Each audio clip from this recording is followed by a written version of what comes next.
मैं अमित कुमार एजी मोटिवेशन में आपका स्वागत करता हूं। मैं आप लोगों के लिए एक नई स्टोरी लेकर आया हूं, हीरो से बड़ा खेत। हीरो से बड़ा खेत, ये स्टोरी आपको ये शिक्षा देगी कि आप अपने जीवन में आपका एटीट्यूड का कितना वैल्यू है। हमारे ऊपर जो खर्च हो रहे हैं 100%, उसमें 15% ही हमारे शिक्षा पे खर्च हो रहे हैं और 85% है जो हमारे एटीट्यूड पे खर्च हो रहे हैं। एटीट्यूड का मतलब नज़रिया का मतलब ये होता है कि जब हम कोई काम करते हैं तो उस काम को किस तरीके से करते हैं। जब हम किसी के साथ व्यवहार करते हैं तो हमारा व्यवहार कैसा है, लोगों से बातचीत कैसी होती है, हमारा रहन सहन कैसा है, किस तरीके से लोगों से मिलजुल कर रहते हैं। इस बात पर निर्भर करता है वो खर्च जो हमारे ऊपर 100% हो रहा है, उसमें 85% इसकी वैल्यू है। जब कोई इंसान जॉब लेता है तो उस जॉब में 15% सिर्फ उसकी काम की जानकारी होती है और 85% जो होता है उसका एटीट्यूड पर।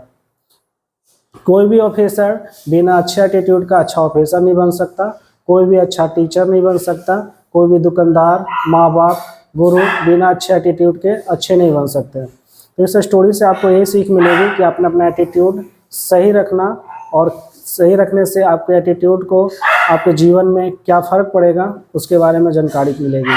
तो चलिए वीडियो को स्टार्ट करते हैं। स्टार्ट करने से पहले मैं आप सभी के लिए तहे दिल से कृतज्ञ हूँ क्योंकि आप हमारे वीडियो को लाइक, शेयर और सब्सक्राइब करते हैं, जिसके लिए बहुत बहुत धन्यवाद। हम लोग एटीट्यूड को समझते हैं। एटीट्यूड हमारे जीवन में कितना वैल्यू रखता है। हमारे ऊपर जो पैसे खर्च हो रहे हैं 100%, उस 100% देकर जो हमें जॉब मिलता है, उस जॉब की वैल्यू मैं बताऊं तो उस जॉब में जो आपने जॉब पाने के लिए जो आप जी जान लगाकर मेहनत किए, तैयारी किए और जो पैसे खर्च किए, उस पैसे का जो 100% आप पैसे खर्च किए, उसमें 15% ही आपकी जो वैल्यू है पढ़ाई लिखाई की है। तो आपके जो 85% बचे, वो 85% आपका चला जाता है एटीट्यूड पर, आपकी नज़रिया पर। नज़रिया का मतलब ये कि आपका लोगों के साथ व्यवहार कैसा है, आप लोगों से बातचीत कैसे करते हो, आप लोगों के साथ रहते कैसे हो, आप सोचते कैसे हो, आपकी सोच कैसी है, आपकी विचार कैसी है। करते हैं, स्टोरी को स्टार्ट करते हैं। एक अफ्रीका में किसान था। वो किसान था, बहुत ही खुश था।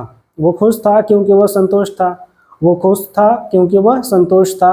एक दिन क्या होता है, एक बुद्धिमान इंसान उसके पास आता है और वो बुद्धिमान इंसान उसे उस किसान को डायमंड की वैल्यू बताता है। वो बताता है कि यदि आपके पास अंगूठा भर हीरा हो तो आप इस पूरे शहर को खरीद सकते हो और ये खरीद सकते हो।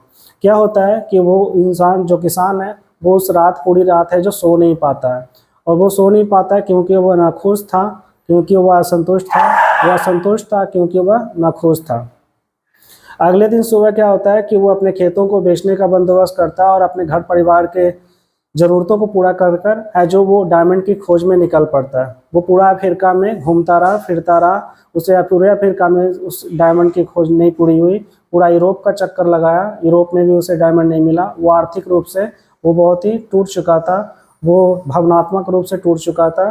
वो हार मानकर क्या करता है कि बार्सिलोना नदी में कूद कर वो सुसाइड कर लेता है, आत्महत्या कर लेता है। इधर दूसरी ओर देखते हैं कि जिस किसान ने उसके खेत को खरीदा था, वो अपने ऊँटों को पानी पिला रहा था और देखता है कि उस खेत में, जिस खेत को उसने खरीदा था, उसके साइड में एक पत्थर है जो सूरज के प्रकाश पड़ने पर वो जगमगा रहा था। उसे लगा कि ये एक जगमगाने वाला पत्थर है। उसने उठाया और उसने अपने बैठक में सजाने के लिए उसे लेकर चला गया। तो क्या होता है कि उसी दिन है जो वो बुद्धिमान इंसान है जो वहाँ से गुजर रहा था, उसने जैसे ही देखा उस पत्थर को, समझ लिया कि वो हीरा है। वो पूछता है कि वो क्या किसान जो गया था बाहर ढूंढने के लिए वो हीरा वो आ गया? तो कहता नहीं। क्यों पूछ रहे हो? तो कहता है कि जो आपके बैठक खाने में लगा रखे हो पत्थर, वो पत्थर नहीं है, वो डायमंड है। वो किसान जो जिसने खेत को खरीदा था, उसने कहा कि जो मैं खेत खरीदा हूँ उस खेत में ऐसे तो बहुत सारे दबे पत्थर है, चलिए मैं आपको दिखाता हूँ। वो बुद्धिमान इंसान है जो उसके साथ जाता है और उसके पत्थर के नमूने को जांच के लिए भिजवा देता है। और सचमुच में वो जो पत्थर था वो सारे के सारे हीरे थे और उसके खेत में दबा पड़ा था बहुत सारा हीरा। तो इस स्टोरी से आपको क्या सीख मिलता है? इस स्टोरी से आपको 5 सबक मिलती है। वो सबक है आपके अपने जीवन में। पहला सबक है कि जब हमारा नज़रिया सही होता है, तो हमें एहसास होता है कि हम सब हीरो की खानों पर चल रहे हैं।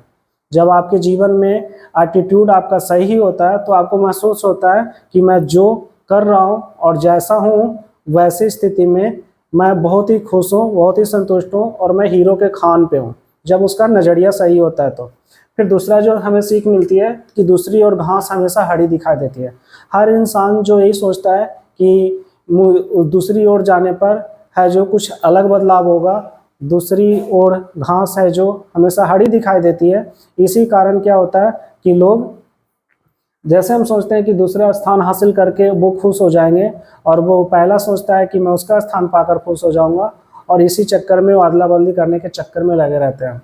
फिर जो तीसरा चौथा पॉइंट है, जब लोग जब मौका को पहचान नहीं पाते हैं तो क्या होता है, अवसर का आना भी उन्हें, खटखटाना भी उन्हें शोर लगने लगता है। इंसान जब उसके जीवन में मौका आता है, जब अवसर आता है, तो उसे खटखटाना भी शोर लगने लगता है।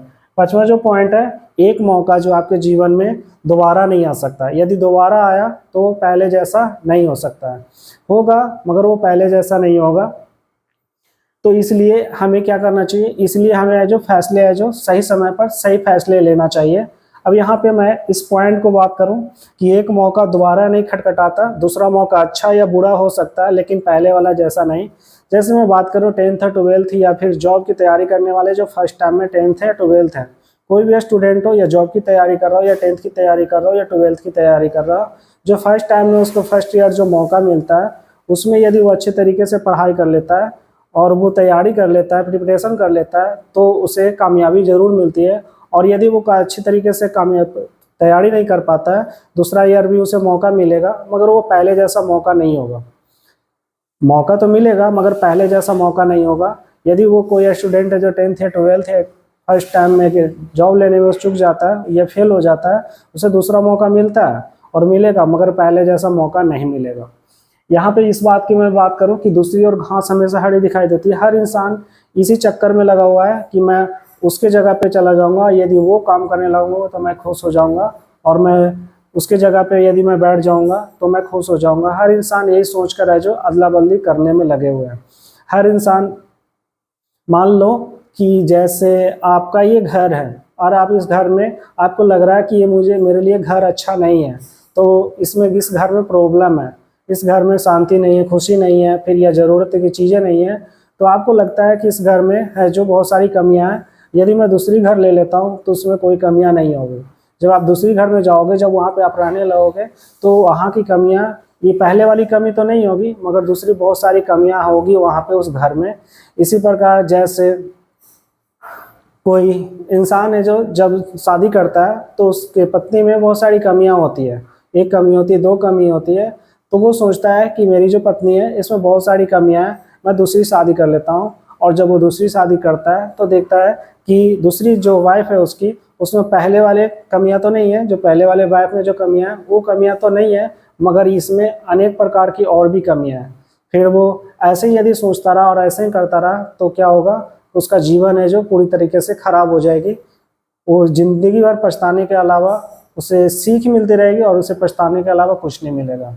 तो जो आपको पहला फर्स्ट टाइम मौका मिला 10th के हो, 12th को या ग्रेजुएशन को, जो आपको पहला मौका मिला, उस पहले मौका में कुछ अलग कीजिए, कुछ तैयारी कीजिए और अच्छे ढंग से तैयारी कीजिए, ताकि फर्स्ट टाइम में आप अच्छे परसेंटेज से पास हो सको और आपको जॉब मिल सके। तो इस स्टोरी को इतना ही रहने देते हैं, मिलते हैं नेक्स्ट स्टोरी में, तब तक अपना ख्याल रखें। Thank you for watching.